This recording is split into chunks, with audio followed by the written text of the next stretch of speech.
Manuel Lortier, bonjour. Bonjour. Alors, être grand chef du Cap Séguin, pour vous, c'est une nouvelle histoire qui débute, c'est une continuité. Quel est un peu votre parcours et votre relation avec ce nouveau lieu ? Écoutez, aujourd'hui, c'est un renouveau pour le Cap Séguin, puisqu'on a complètement rénové le restaurant.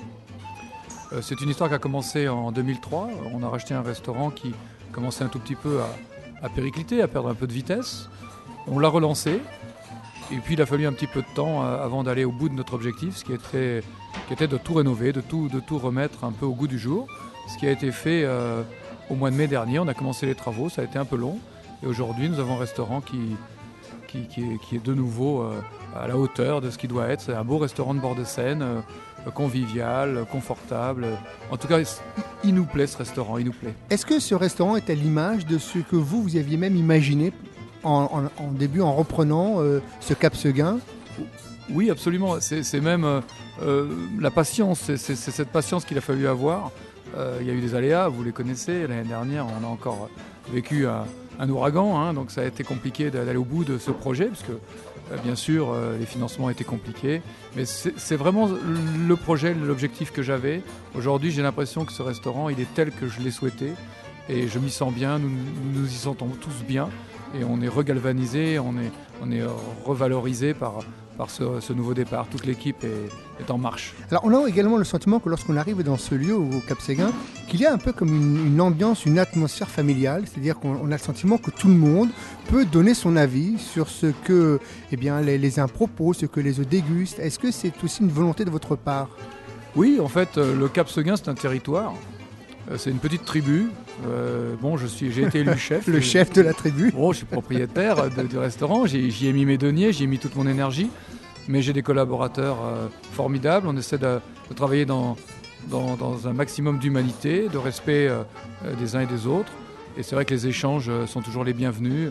La collaboration sur la carte, sur la manière dont on veut pousser le Cap Séguin vers l'avant, c'est important d'avoir cette démarche de cohésion et de collaboration. N'êtes-vous pas un peu fou d'avoir pris des femmes comme chef ? Non, au contraire, je suis tout sauf fou. Je pense avoir découvert, parce que c'est assez récent, j'ai découvert autre chose.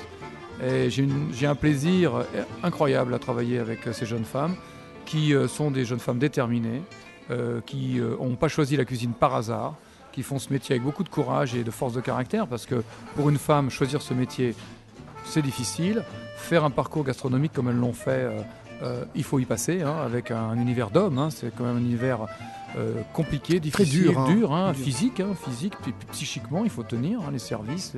Ce qui veut dire qu'il n'y a pratiquement même plus de vie familiale, de vie privée. Tout passe par le travail. Oui, absolument. C'est pour ça que pour une femme, c'est une vraie démarche. Et donc, ça nous donne une qualité de collaboratrices formidables. Ce sont des jeunes filles qui sont très impliquées, très motivées. Et moi, j'ai beaucoup de plaisir. En plus, ce sont des relations, un management qui est quand même plus souple, plus sensible.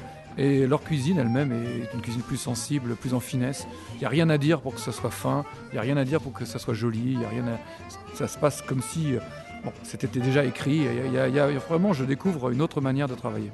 On a le sentiment qu'actuellement, il y a une forme de tsunami au Cap Séguin. On a l'impression qu'il y a un renouveau, on change la carte, on change le personnel. Pourquoi ? C'est toujours cette volonté d'aller de l'avant concernant ? C'est une volonté depuis le début, depuis 2003. On savait qu'on achetait un restaurant un petit peu désuet, un petit peu fatigué. La route a été un peu longue, mais aujourd'hui on est au bout de nos objectifs. On a le restaurant qu'on souhaite. Et c'est vrai que la crise de l'année dernière, qui a été très violente pour nous, parce qu'on avait une activité qui était aussi très liée à l'activité entreprise, à l'événementiel entreprise. Donc on a beaucoup perdu en chiffre d'affaires. On est nombreux à avoir vécu ça. voilà. On a perdu de l'argent, on a été en difficulté, on a eu du stress, il a fallu se séparer. Mais vous tenez bon au Cap Séguin. On tient bon. Et puis surtout, on s'est dit, on va pas flancher, malgré le refus des banques de nous financer nos travaux, parce qu'ils nous ont dit oui, puis après ils nous ont dit non. Hein, c'est souvent les banques. Voilà, puis on avait perdu du chiffre d'affaires. La faute à qui, je ne sais pas, nous avions perdu du chiffre d'affaires. D'un seul coup, on a perdu beaucoup de chiffre d'affaires. Donc on a quand même été jusqu'au bout. Il faut dire, nous avons, avec mes 2 associés minoritaires, autofinancé les travaux.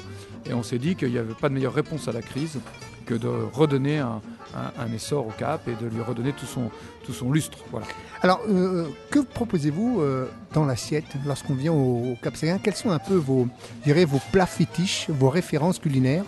Alors, nos références culinaires, ma référence culinaire, et ça tombe bien parce que Sabrina, mon chef, vient un petit peu du même coin de la France que moi, parce qu'elle est du Gers. Moi j'ai la chance d'avoir passé une grande partie de mon enfance au Pays Basque.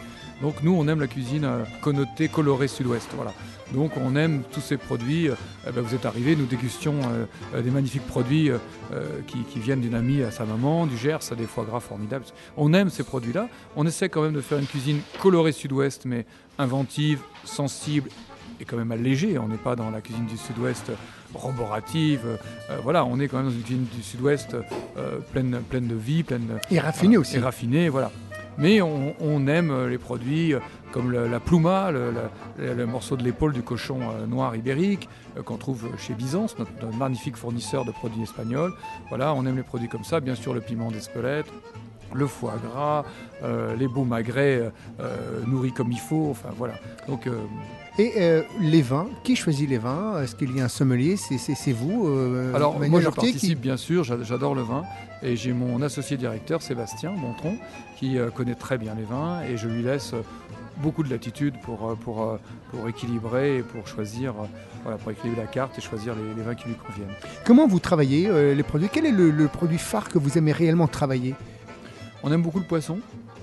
J'ai la chance d'avoir une petite filière poisson vraiment efficace et qualitative, avec un ami qui est fils de poissonnier et qui a lui-même un restaurant de poisson, qui achète en direct dans les ports. Donc on a une plateforme à Rungis et j'ai 2 personnes qui tous les matins vont chercher le poisson et le transforment au Cap Séguin et le dispatchent dans 4 restaurants amis. Donc c'est une espèce de petit GIE et ça nous permet d'avoir du poisson qui ne stagne pas à Rungis, qui n'est pas conservé à Rungis. Donc on a vraiment une qualité formidable et on aime le travailler. Pour parachever cette interview, que vous manque-t-il, si toutefois il vous manquait quelque chose? Et il nous manque juste un peu de reconnaissance aujourd'hui, des efforts que nous avons faits maintenant depuis 1 an. On aimerait que nos clients reviennent nombreux, que la crise soit plus qu'un mauvais souvenir, retrouver un peu plus d'énergie, un peu plus de gaieté. On voudrait que les gens retrouvent un peu de gaieté, un peu de sourire, et retrouver les énergies qui étaient les nôtres avant cette crise financière qui, il faut le dire, a un petit peu fait du mal à tout le monde. Est-ce qu'il vous arrive encore d'être derrière le piano, ou vous êtes maintenant vraiment le chef d'orchestre avec la baguette et vous ordonnez? Non, j'aime bien me remettre un peu derrière le fourneau avec mes jeunes collaboratrices. Non, c'est un plaisir. J'ai pas de place déterminée, je viens, je suis aux aguets. S'il faut donner un coup de main au fourneau, c'est comme dans une maison. Voilà. On va dans le salon, dans la salle de bain, dans le jardin, on revient. Exactement. Et on a toujours du plaisir à travailler avec les gens Absolument. qui habitent cette maison. Absolument. Et en tout cas, Manuel Hortier, merci d'avoir accepté cette interview. Et puis maintenant, nous allons rencontrer donc, justement vos chefs qui, elles, vont nous proposer toutes ces recettes. Merci. À bientôt. Au revoir.